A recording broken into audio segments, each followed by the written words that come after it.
Tapos umaga ngayon sir, malamig yung panahon ngayon, February 13. Mas malamig sa mga walang kasama sa 14, di po ba mga kaibigan? Good day Sir John. So gawa tayo ng groupings 25 meters.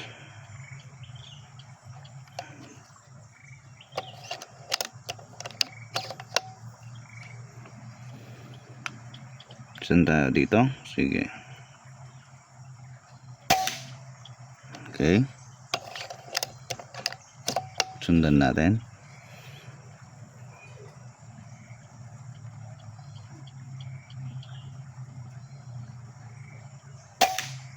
Okay, same hole.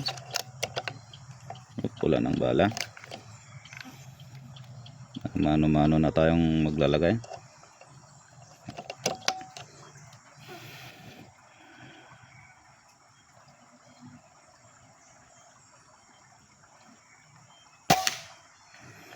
Bumaba.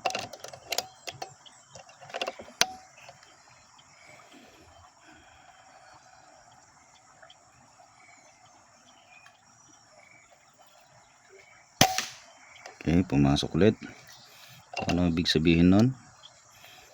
Pliers. Di ko kasi gusto yung shape ng ulo ng mga to Astro. May flat top, may round top. Ulitin natin.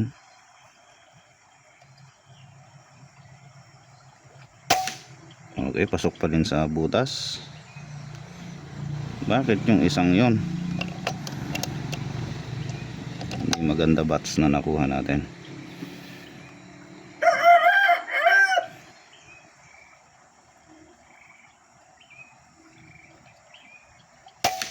Okay, doon pa rin. So may measure natin yan. Pupuntahan ko mga kaibigan, Sir John De Rojas. Medyo lumaki tuloy yung butas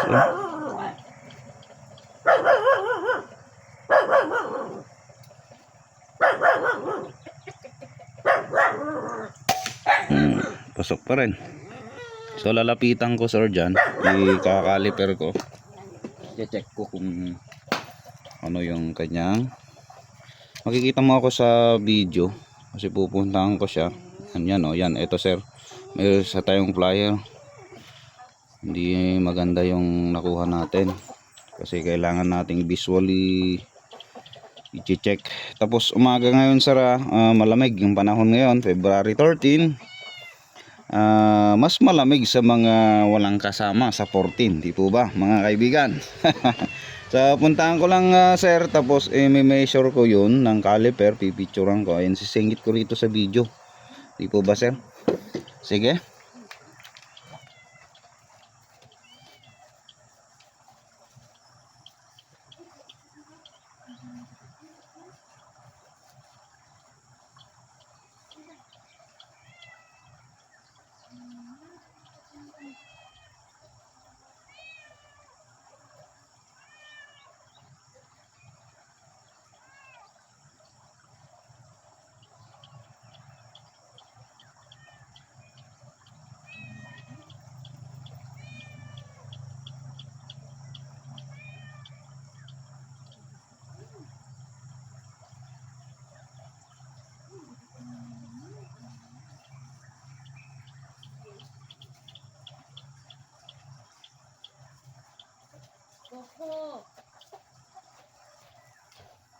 So bale mayroon siyang 0.3 na 0.3 inches.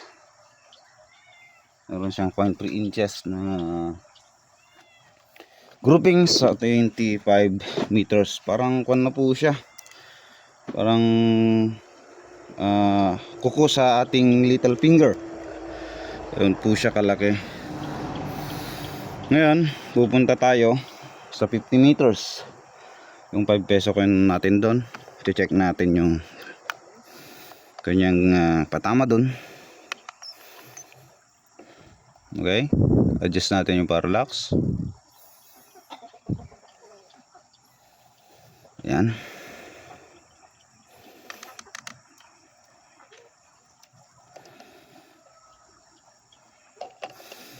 Ay, Astro. Ganun talaga. Baka natin dito sa board kung anong patama niya.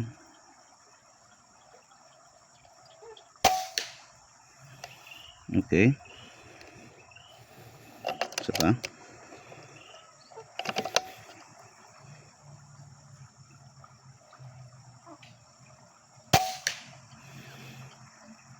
Yun.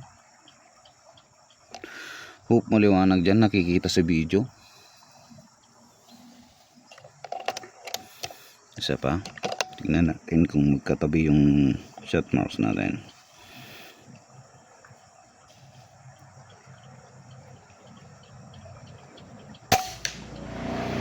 Okay, halos one holer din siya sa 50 meters.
Diyan siya na, ang hirap tumiming.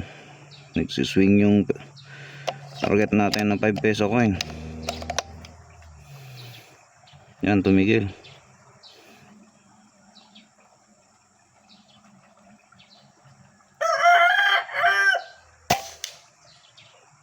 Okay, hit pa rin. Tumigil ulit.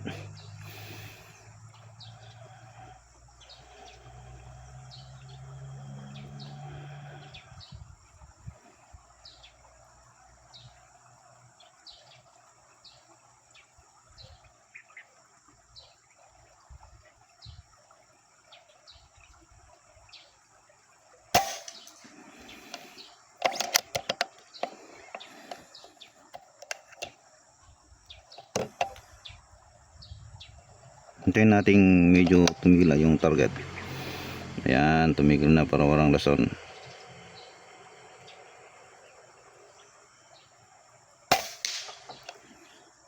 Diba, hit. So doon na tayo sa 80. Okay, 80 meters. Subukan natin.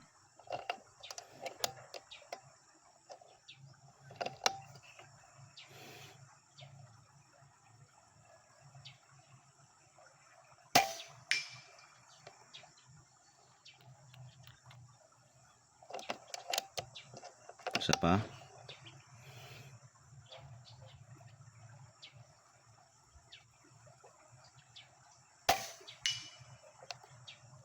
So walang problema ang 80 sa kanya.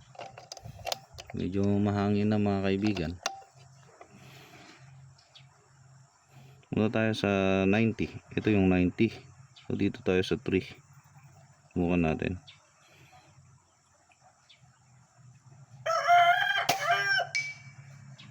Okay, hit pa rin naman sa 90. Ulitin natin.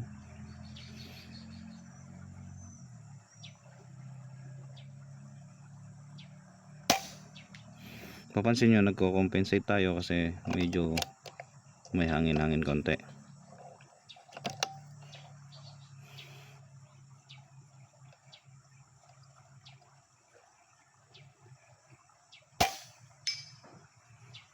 Yun, hit.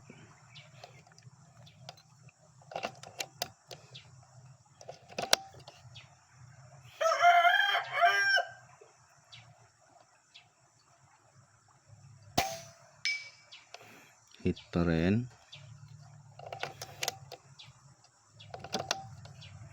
Isa pa.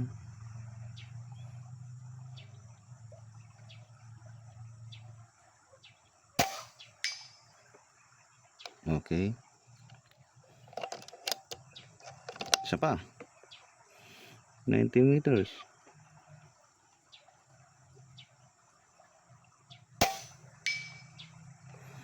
Hit pa rin. So 100, subukan natin.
Yan, tuloy-tuloy na hit yung 100 meters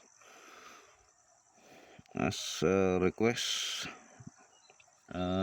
Nagiging hitting right tayo pero naka-mirror yata dyan sa video. Maraming factors like wind value. Isa pa dyan is yung twist rate, kasi habang lumalayo po talaga yung ating projectile, dahil sa right hand twist ng ating mga rifling, dyan na nagiging tricky ang lahat. Kumakanan at kumakanan na po yung ating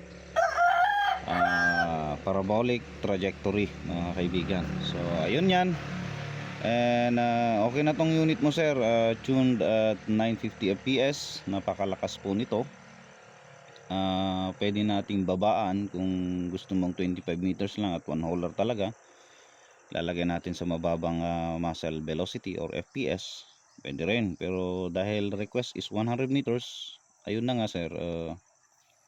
Binanatan natin. So far very easy naman. Kaya nyo to later on pagdating ng unit sa inyo. So ayan, salamat Sir Jan sa tiwala, and tap lang kung anytime pwede na nating i-ship kung upon your approval, and good to go na tayo. Thank you.